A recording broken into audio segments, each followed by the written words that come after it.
Hello, my name is Evan Perkins, and I'm the Assistant Director here at Gallery Caiaphas. And today I am beyond excited to be talking with Vanessa Leroy about her current exhibition that we have up in the Alcove Gallery titled There's a Place I Want to Take You. This work reveals an intimate reflection on Leroy's childhood dreams, aspirations, desires, and insecurities. The work exists as a book and selected spreads hung on the wall, comprised of cloth cyanotypes featuring images Leroy has made in the past few years, photographs from family scrapbooks and archives, text, and excerpts from her own childhood diary.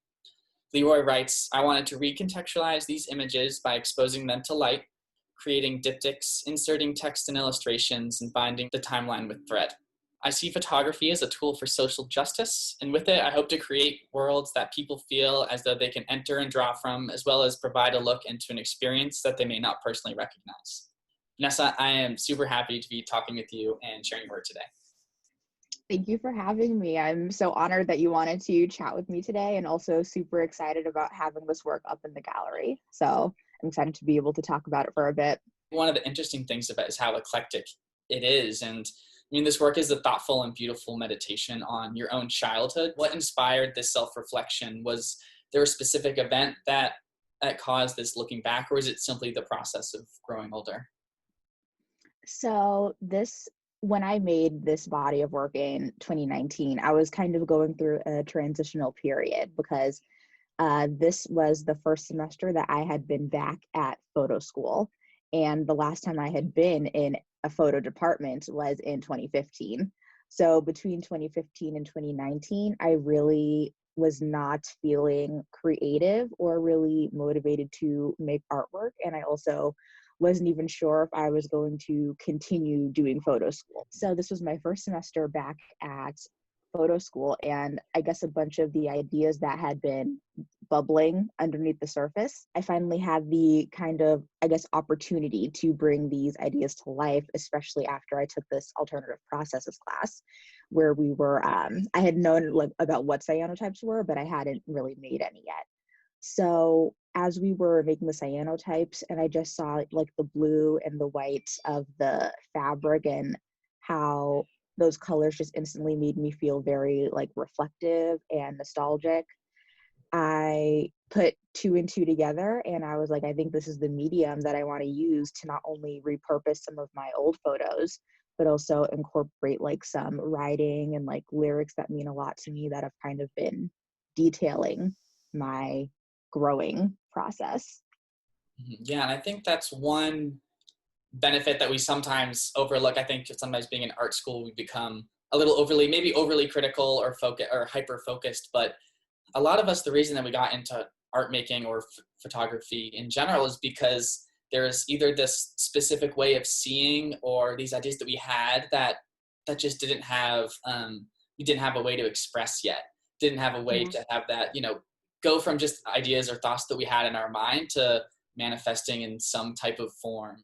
It's really interesting that this work is, we were showing it both as a book and then also as selected spreads that are hung on the wall. And looking at this work, I think the most powerful set of images is the two that I have up on the screen. Right now, these ones have always struck me. And I wonder what was the inspiration behind these. I just want to hear, this is kind of a selfish question for myself. I just want to hear more about the connection to this because there's a little bit of a departure throughout a lot of the book. You're kind of referencing yourself, like your younger self. And here I'm seeing pictures of what I'm assuming is you on the left, self-portraiture paired with what I'm assuming is like your mother or another family member or something like that. Mm-hmm. I'm interested in that connection if you can speak more upon that. Yeah. So with first the image on the left, there were a lot of kind of ideas that were swirling around my head. I was kind of thinking about how during times of like, I don't know, kind of like darkness or confusion, like self-care is like the first thing that typically like goes in the trash. And then I was also thinking about how when you're trying to like stick to a routine, like how monotonous that can become and how hard it is to keep up with. And typically the way I get through like routines is by like kind of just like like going, like escaping just like into my mind. And especially when I'm taking care of my body, like one of the first places my mind like goes to is to the thought of the woman on the left, who is my on the right, who's my grandmother, who I was never able to meet because she died before I was born. But I had seen pictures of her recently, and I was surprised at how much we look alike. Mhm. So it's like during those times where I would really just like think about her like in her face and like wonder like what our connection would have been like. So as I was going through all the cyanotypes I made and putting together the book, which I kind of laid out kind of like intuitively, these two images kind of landed next to each other, and I felt like it made sense to me. Yeah, and there's almost a sense of performance that I get in it as well. Like on the left, I start thinking about rituals and, those, like you touched upon, those little things that we kind of do over and over repeatedly, and Mhm. oftentimes in service of bettering ourselves or a means to present ourselves. And hearing that about that the person is your grandmother, right? I mean, I have no context in who that is. I assumed it Mhm. was either like a mother or motherly figure in Mhm. your life, and I feel like those people that we grow up with, their roles are so important to us and stick with us throughout time. And I think a Yeah. lot of what a lot of what we do growing up is we're kind of obsessed with our parents, and we want to be Mhm. just like them. And with this character in the book that I read as your childhood self, it almost was kind of like searching for validation, looking at somebody when I thought it was your mother, but maybe your grandmother. Now Mhm. that you say, it's kind of like, do I look like her? Like, is this the person that, like, am I a reflection of these people that I'm around that I care so much about? Yeah. And I think that I think we all kind of have that desire that there are certain people in our lives, and when we look back on it, we want it to be just like them. I think the question for me and a lot of others is like, in where do I play a role in this? Yeah. I think part of growing up is, where do I fit into this story? I kind of view this book as in service as part of that. It seems like a deep introspection and kind of a self seeking on your end as well. Right. And I love how the way that that plays in these journal entries that you're able to insert. But shifting a little bit in your artist statement, you say, speaking about this work, you say, I Mhm. see photography as a tool for social justice, and with it, I hope to create worlds that people feel as though they can enter and draw from, as well as provide a look into an experience that they may or may not personally recognize. I found this aspect of the statement really powerful. And while looking at this work, kind of, I couldn't help but think about how childhood is taken away unjustly from so many young Black boys and girls, especially through the way that law enforcement view and plague these communities. And the evidence of that has Right. been so violent. And I can't, looking at this, even just this picture here and reading the text in this, the first thing I thought of was that smiling picture of Tamir Rice that all of us are probably familiar with. And seeing Mhm. how that he could have been one of the boys that you're writing about, like Xavier in this text. Right. And I'm guessing, how do you see this work functioning as a tool for social justice through providing this vulnerable depiction of yourself in your own childhood ambitions, fears, and desires? So I feel like Black children and Black people in general of all ages, like we don't often have the space to be soft.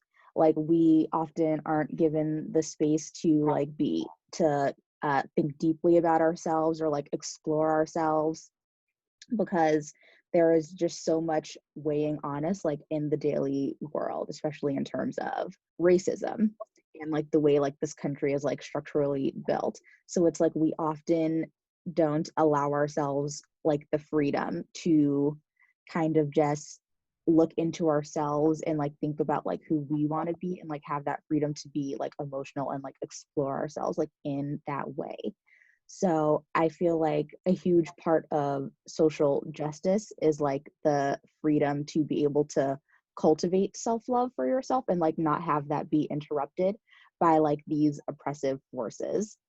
And so that's why with like the creation of this cyanotype book, it's like me trying to carve out the space for myself to look at who I am and explore who I am and who I can be. Like a lot of these entries are just about the crushes I had.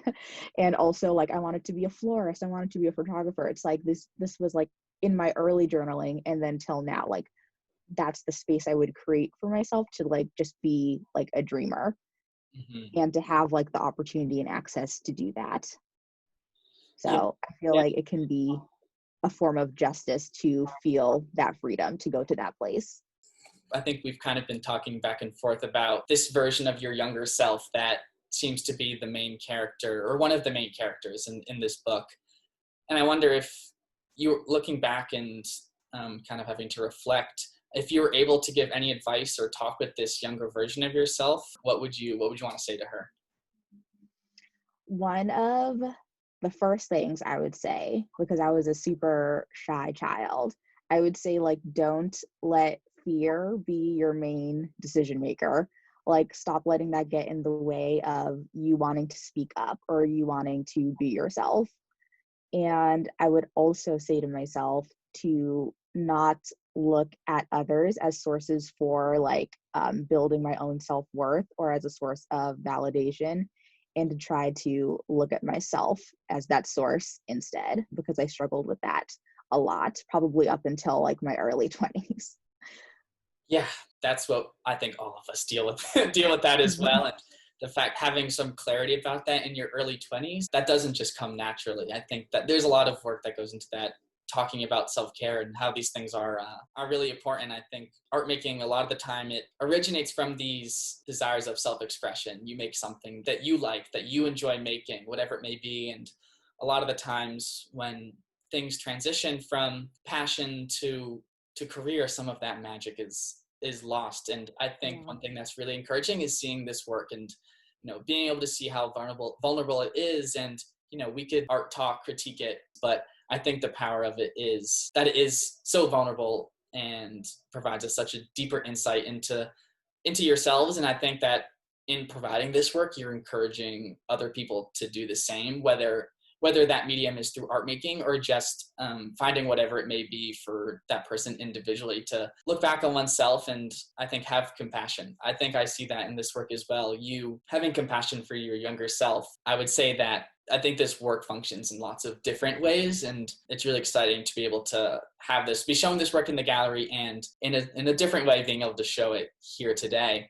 So thank you so much for talking with me today. For people who are listening and are maybe interested and can't stop by in the gallery or just want to keep up with you, where can we follow your work? Do you have anything upcoming that you want to share with us? So you can look at my work on vanessaleroy.com, my portfolio website. You can check me out on Instagram at Vanessa Leroy Photo. And I currently have an image that's going to be in a show, an online exhibition being held by the Watson Institute for Public Affairs at Brown University. And you can find that at watson.brown.edu/out of the fray. That'll be up from September 24th until January 31st, 2021. Awesome. Well, I had no idea about that, so that's exciting for me to find out as well. So once again, October 17th, it's up through then at Gallery KFS. Call, make an appointment, stop on by. It'll be open. So Vanessa, thank you so much, and can't wait to go into work Thank you. tomorrow and see this work again. Yes, I'm excited to view the work in person as well. Thank you so much. Yes, of course. Thanks, Vanessa.